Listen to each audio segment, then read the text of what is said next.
रानी चिड़िया अपने पति मिंकू चिड़े के साथ जंगल में रहा करती थी। एक दिन उसके पति मिंकू चिड़े को दुष्ट कौवा था उस जंगल में रहने वाला, उसने उसे मार डाला। 2-3 बार में ही चिड़े की मौत हो गई। चिड़िया रोने लगी। उसने जैसे ही कौवे से बोला कि तुम क्या कर रहे हो, वह चिड़िया के पीछे भागा उसे मारने के लिए। चिड़िया दूर अपने बच्चों को लेकर उड़ गई किसी जंगल में।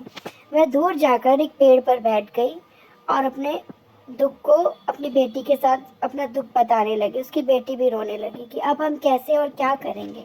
इतने में ही उस पेड़ के ऊपर एक भूतिया चिड़िया रहती थी, वह वहाँ प्रकट हो गई। उसने पूछा, पेड़ पर रहने वाली भूतिया चिड़िया वहाँ प्रकट हुई, चिड़िया रानी तुम क्यों रो रही हो? उसने बताया कि मेरे पति को, मिंकू चिड़े को कालू कौवे ने मार डाला है। तुम्हारे पति को से उसकी क्या दुश्मनी थी? मेरे पति ने उससे कुछ पैसे उधार ले रखे थे, वो हम चुका नहीं पा रहे थे।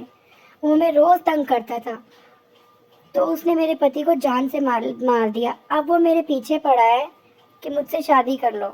ऐसा क्या? मैं उसे जाकर सबक सिखाती हूँ अच्छी तरह से।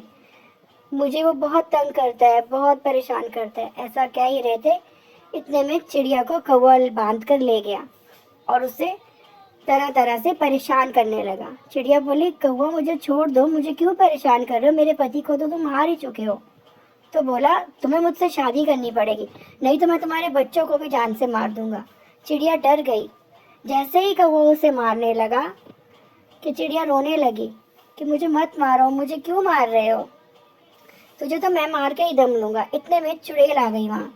उसने कौवे को बोला, अगर तूने इस रानी चिड़िया को कुछ कहा ना तो तुझे जान से मार डालूंगी। ऐसा कहकर चुड़ैल ने कौवे को डराया धमकाया और कौवा वहां से भाग गया और चुड़ैल ने चिड़िया और उसके बच्चों को सुरक्षित उसके घर में पहुंचा दिया और वह अपने ही जंगल में रहने लगे। चिड़िया ने चुड़ैल का भी धन्यवाद किया और चुड़ैल बोली, आज के बाद तुम्हें कोई भी तंग करे तो मुझे याद करना, मैं उसी समय आकर तुम्हारी मदद करूंगी। ऐसा बोलकर चुड़ैल वहां से चली गई।